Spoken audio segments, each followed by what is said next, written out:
Olá a todos, começamos agora mais uma aula. Na aula de hoje nós vamos conversar um pouquinho sobre um panorama da sexualidade sadia. E a gente também tem que, quando a gente pensa sobre isso, né, a gente também tem que voltar para Gênesis. E a gente volta lá para antes da queda, né, o início de tudo, capítulo 1 e 2. E nós vamos encontrar Deus criando todas as coisas, inclusive criando o casal. E quando Deus cria o homem, ele percebe, né, ali que o homem está só. O homem percebe que está só depois de nomear os animais todos em pares, né? E Deus então faz o homem adormecer. Ali ele cria a mulher da costela do homem. E aí, quando ele olha para Eva, ele faz um hino de gratidão, né? Um poema de admiração. E ela é osso dos meus ossos, ela é como eu, né? Ela me completa. E aí, a gente tem então a história da origem do primeiro casal. Olha que interessante, né? Jesus, depois mais pra frente, vai trazer esse texto aqui para sempre ser a nossa principal base de referência de uma sexualidade sadia, ideal. Né? Deus criou o homem e mulher e os dois deixam seus pais e se unem e se formam uma só carne. Então esse é o texto principal, esse é o texto original, onde tudo era perfeito. Onde nós temos que buscar a referência de uma sexualidade sadia? Na única referência a ela que é perfeita, onde a sexualidade era ideal, ainda não contaminada pelo pecado. E o que a gente tem ali também são algumas características interessantes que valem a pena a gente perceber. Por exemplo, lá diz que eles tinham uma união total, né? uma só carne. Chega a ponto do texto falar que os dois formam um novo ser. Os dois chamam Adão, né? Os dois chamam humanidade. Tem uma menção assim muito interessante ali no comecinho. E a gente percebe que essa união total, nada separava, nada fragmentado, né? Tudo realmente eles se sentiam eles se sentiam parte um do outro, né? E ali a gente também vê que eles tinham como é que eu posso dizer? Falava que ela era ajudadora, que eles tinham tudo em comum, falava que eles viviam nus e não se envergonhavam disso, uma transparência também total, isso é muito interessante. Mas uma mutualidade, uma correspondência total. É isso que eu queria achar, essa palavra, né? Eles tinham uma correspondência total. Os dois serviam perfeitamente um para o outro, né? Então, isso é o que a passagem de Gênesis nos mostra, né? Uma colaboração mútua total, né? Em que um afia o outro, um melhora o outro, um ajusta o outro, um completa totalmente o outro, de fato. Né? E no caso da nudez e da transparência, há um sermão muito interessante do Cláudio Duarte sobre isso, né? Sobre a transparência no Éden e a transparência que deve existir no casamento, né? No casal. E é realmente um fator muito interessante. Não havia segredos, não havia desequilíbrios de poder. Eles eram transparentes, eles eram parceiros totalmente. Então aí nós temos um padrão ideal, né? De sexualidade, em que dois corpos se completam totalmente, em que duas almas se completam totalmente, duas mentes, dois corações, dois espíritos se completam no mais alto nível, sem que nada os atrapalhe nisso. Então, de fato, em Gênesis nós temos essa referência ideal. Mas a gente conhece a lei. Nós conhecemos os livros da lei, né? Nós conhecemos a história dos 5 primeiros livros da Bíblia, que nos falam sobre a queda, inclusive. Então, não foi tudo perfeitinho, né? Aconteceu um problema. Adão e Eva pecam, o pecado entra no mundo e essa sexualidade perfeita, sadia, ela é estragada por causa do pecado, ela é deformada, eles passam a se vestir, então há uma barreira. A roupa aí simboliza essa falta de transparência, essa falta de nudez. Existe um desequilíbrio de poder. A Bíblia diz que a mulher agora ter a sua vontade subjugada, né, ou dependente da vontade do marido. E o próprio homem também encontra seus problemas aí na relação dele com a natureza. A mulher passa a ter dores de parto para gerar filhos. Então, a relação sexual é corrompida e o conceber uma nova vida é estragado pela dor, vamos pensar assim, né? Há uma marca do pecado nessa concepção. E tudo isso por causa da queda, então, do homem e da mulher. Só que a gente percebe que há um projeto de Deus para que essa sexualidade sadia seja recuperada, seja restaurada, né? Então a gente vai olhando o resto da palavra de Deus, tudo que vem depois da queda, né? É um esforço de restauração. Por exemplo, nos próprios livros da lei, né, a gente está falando deles, nos 5 primeiros livros da Bíblia, há muitos textos que fazem menção direta à sexualidade como uma forma de ajustá-la a um padrão sadio. Então nós temos vários textos em Êxodo, por exemplo, em Êxodo mesmo, os 10 mandamentos, né, ele fala sobre honrar os pais, sobre não cobiçar a mulher do próximo, não adulterar. São passagens, são leis para ajustar essa sexualidade a um padrão sadio novamente, em que os casais se respeitam, não querem tomar umas mulheres dos outros, em que um homem não cobiça uma mulher que não lhe pertence, não é dele, né? E que se honra os pais, né? Eu não desonro a outra família usando aquela mulher. Então é uma honra às famílias, né? Então as leis vão trazer esse alerta para nós, esse desejo de retorno a uma sexualidade ideal. E a gente tem Levíticos, por exemplo, também que vale a pena citar, que são vários textos que falam sobre o que era proibido, né? Então o incesto é proibido, a bestialidade, a relação com animais é proibida, a homossexualidade, né? A prática homossexual ali é proibida, um homem não deve se deitar com outro homem como se fosse mulher. Então vários textos aí, já logo no começo da palavra de Deus, nos mostram que é necessário ajustar as coisas para viver uma sexualidade sadia novamente. Uma sexualidade em que um homem e uma mulher se unem e se completam. Os dois decidem viver juntos, deixam suas famílias para formar uma nova família. Então há muitas leis no Antigo Testamento que vão nos trazer essa realidade, essa importância disso, desse ajuste, né? E não só nas leis, não só nos deveres e punições, né? Por exemplo, a gente vai ter lei sobre casamento, a gente vai ter lei sobre virgindade, a gente vai ter lei sobre o abuso, sobre o estupro, sobre adultério, tem de tudo, né, nos 5 primeiros livros da lei. Para nos dar um norte mesmo, ó, é isso aqui que é o padrão de Deus. Isso aqui é proibido porque não é o padrão de Deus. Por que não é o padrão de Deus? Porque destrói aquilo que ele criou. Deforma a sexualidade tal qual ele planejou. Então a gente já tem ali, nos 5 primeiros livros, as referências.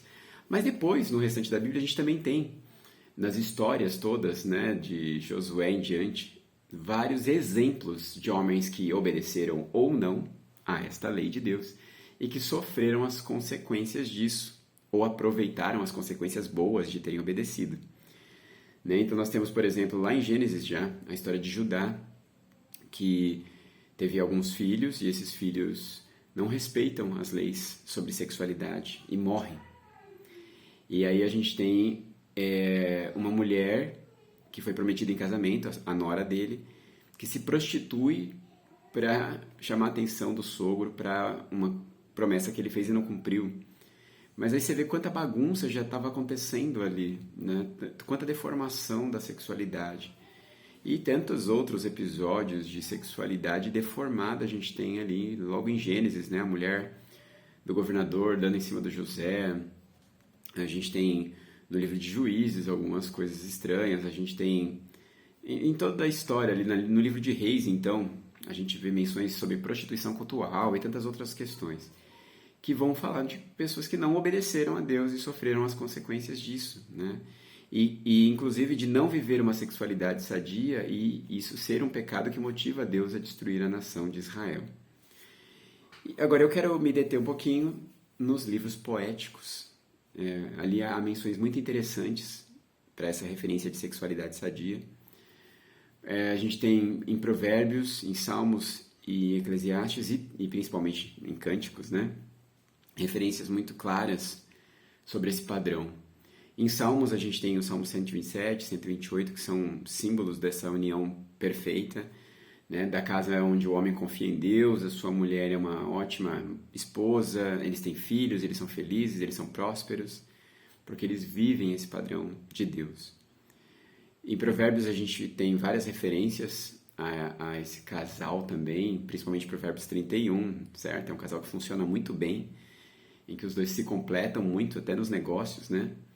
E nós temos também provérbios que falam sobre o homem, como ele é feliz quando ele encontra uma esposa, ele encontra um presente de Deus. Tem provérbios que falam sobre o mistério, né? Eu não entendo algumas coisas, como o caminho do navio no mar, o caminho da águia no céu e o caminho de um casal. É uma coisa linda e misteriosa, né?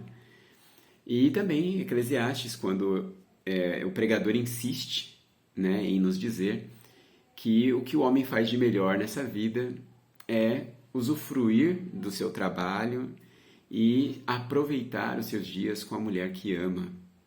É muito interessante, e são os versículos que mais se repetem em Eclesiastes, né? Então nós temos ali menções de uma sexualidade sadia. Aproveite o casamento, né? Aproveite essa vida a dois. Não seja viciado em trabalho, não seja viciado em riqueza. Não deixe essas coisas ilusórias, né, te corromperem, te corroerem. Se dedique ao casamento.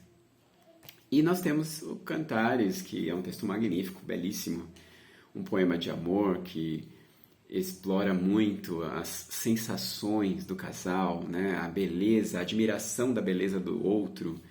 A mulher tece muitos elogios a esse homem, fazendo metáforas, comparações com a fauna, com a flora, né?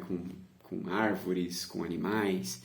Ele também faz o mesmo, elogiando essa mulher, exaltando a beleza dela, comparando também com fauna, com a flora, não só a aparência, mas o perfume das frutas, das flores.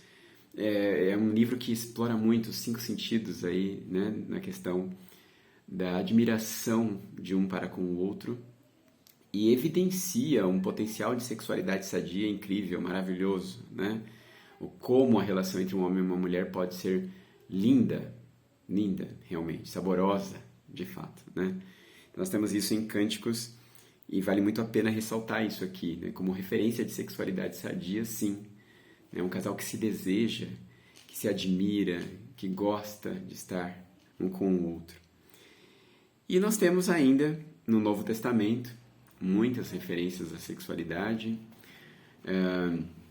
Tenho explorado isso, né, sobre essa construção de uma masculinidade sadia e estudado mais a fundo essa questão.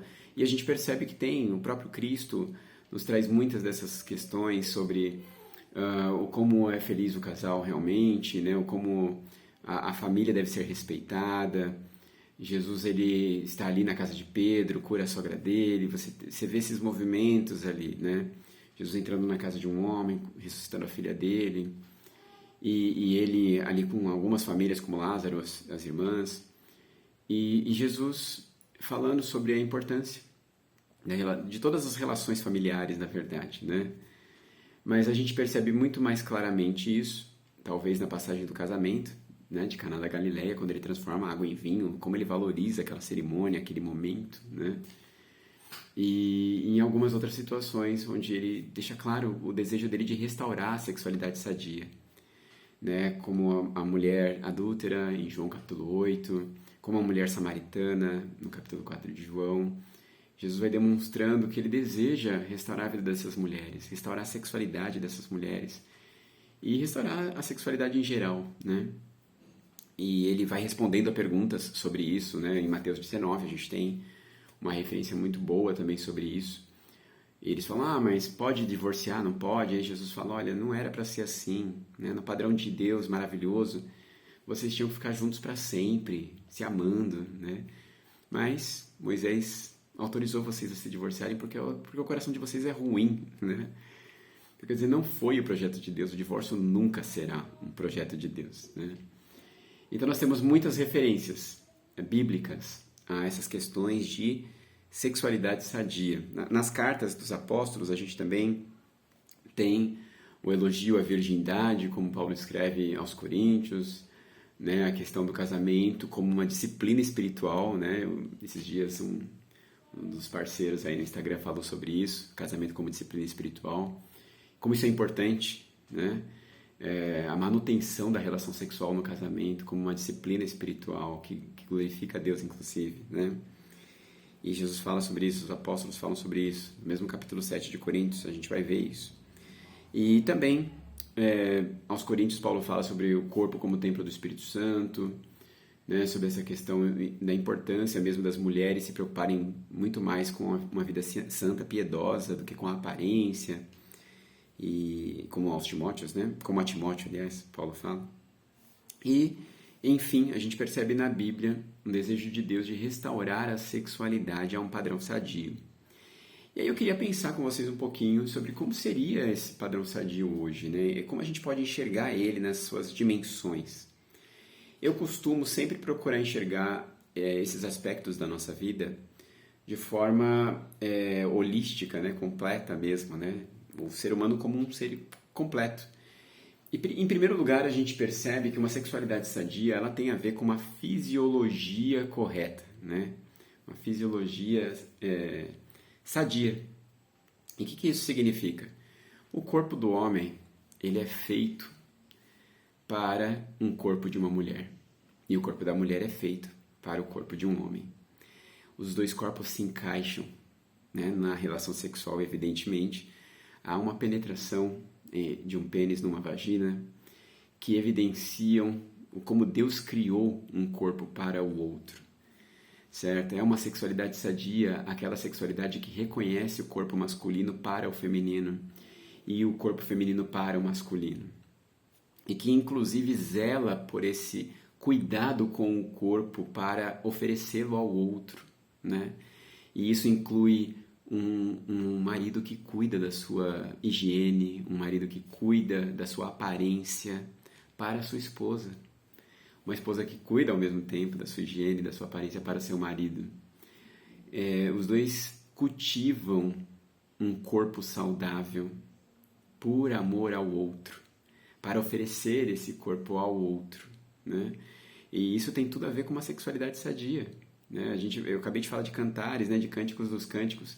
É um hino à beleza, como os dois se oferecem um ao outro com prazer, com cheiros agradáveis, né? Com beleza física mesmo, né? E não falando de escravidão a um padrão mundano né? De sexualidade ou de sensualidade, mas se cuidar mesmo, né? Estar bem para o próximo, isso é importante, dormir bem, se alimentar bem, para ter uma boa vida sexual, né? Para estar realmente cultivando uma boa relação com a parceira, né? E não só nesse aspecto físico, mas uma sexualidade sadia, aliás, né, antes de continuar, a sexualidade sadia é vista muito hoje somente nesse aspecto, né? Falar em sexo sadio tem a ver com isso, né? Com uma boa relação sexual, um corpo que está saudável. As pessoas têm até falado sobre isso, né? De duas pessoas que se cuidam fisicamente para o outro, né? E nós vivemos tempos em que o aspecto fisiológico, medicinal, né, é muito explorado, muito evidenciado, muito aplaudido e cultivado. Então isso até é dito muito hoje em dia.